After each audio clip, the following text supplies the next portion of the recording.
So back in July, I made a video where I showed the best gauntlet combo. If you guys haven't, you should check it out right now. But if you have, then consider this to be a follow-up to that video. And basically what we're going to do is we're going to start off by showing a completely true combo. And then we're going to go into how you can extend this combo and guarantee almost 77 damage. I think this is 5 defense on 5 attack, so it is 77 damage right on the dot, I'm pretty sure. But around that range, I mean, you know how it is. It's not always going to be even stats.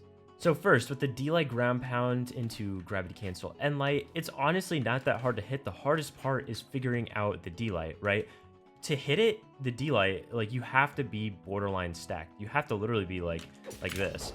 And even then, you have to have momentum going into it. So right there, obviously you can see I have the bot to jump, so I'm going to just take that off. That doesn't obviously matter if it's like completely true, but if I don't be bad, right there, as you can see. And if you do the math, 31 plus 14, because 9 from D-Light, 22 from ground pound, and that's going to be 31. And then 14 from the end light, that is going to be 45 damage guaranteed. As far as when this works up until, I have the bot set on 50 damage. I mean, you can do this even down at 0. This is just one of those things where the more you mess with it, the better you're going to get a feel for it. And so I just recommend really hopping in training room because there's a lot of cool stuff you can do with sword.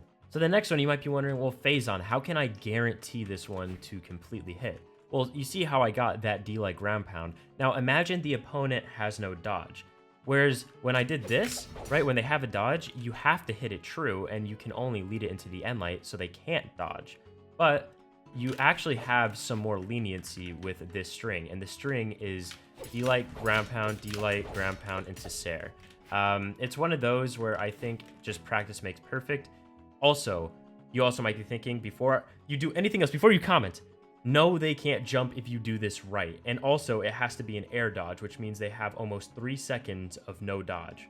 To be fair, on sword, that isn't the easiest thing in the world to hit, but you actually see this in pro play. A perfect example would be Java. He is someone who has always been looking out for the D-Light ground pounds. Also, I will mention, D-Light ground pound on sword, gravity canceled, is just miles easier. But with that being said, if you want to do the full string that I'm going to show you, you can't be doing gravity cancel. Otherwise, you're not going to be able to do the second D-Light ground pound.